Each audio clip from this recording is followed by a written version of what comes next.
Hello നമസ്കാരം, ഏവർക്കും പുതിയ ഇന്ന് ഞാൻ വന്നിരിക്കുന്നത് ലെവൽ ക്രോസ് എന്ന ചിത്രത്തിൻ്റെ രണ്ടാം ദിവസത്തെ ഏറ്റവും പ്രധാനപ്പെട്ട കേരള കളക്ഷൻ അപ്ഡേഷനുമായിട്ടാണ്.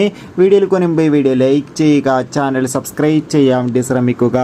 ആസിഫ് അലി, അമല പോൾ, ഷർഫുദ്ദീൻ എന്നൊക്കെ പ്രധാന കഥാപാത്രങ്ങളായി ജൂലൈ 26 റിലീസ് ചെയ്ത ചിത്രമായിരുന്നു ലെവൽ ക്രോസ്. ചിത്രത്തിന് മികച്ച പോസിറ്റീവ് റെസ്പോൺസ് തന്നെയാണ് രണ്ടാം ദിവസവും പുറത്തുവന്നുകൊണ്ടിരിക്കുന്നത്. അതുകൊണ്ട് തന്നെ എല്ലാ സിനിമാ പ്രേമികളും ഒരേപോലെയാണ് ലെവൽ ക്രോസ് എന്ന ചിത്രത്തിന്റെ ഓരോ ദിവസത്തെ കളക്ഷൻ റിപ്പോർട്ട് അറിയാൻ വേണ്ടി കാത്തിരിക്കുന്നത്.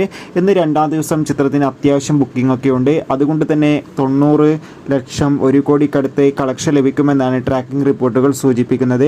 എന്തായാലും ലെവൽ ക്രോസ് എന്ന ചിത്രത്തിന്റെ കൂടുതൽ അപ്ഡേറ്റിനായി നമുക്ക് കാത്തിരിക്കാം. ചിത്രം കണ്ടവരുടെ അഭിപ്രായം കമന്റ് ചെയ്യുക.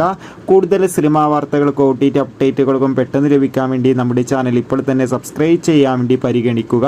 അടുത്തൊരു വീഡിയോയിൽ കാണുമ്പോൾ ഏവർക്കും ബൈ ബൈ.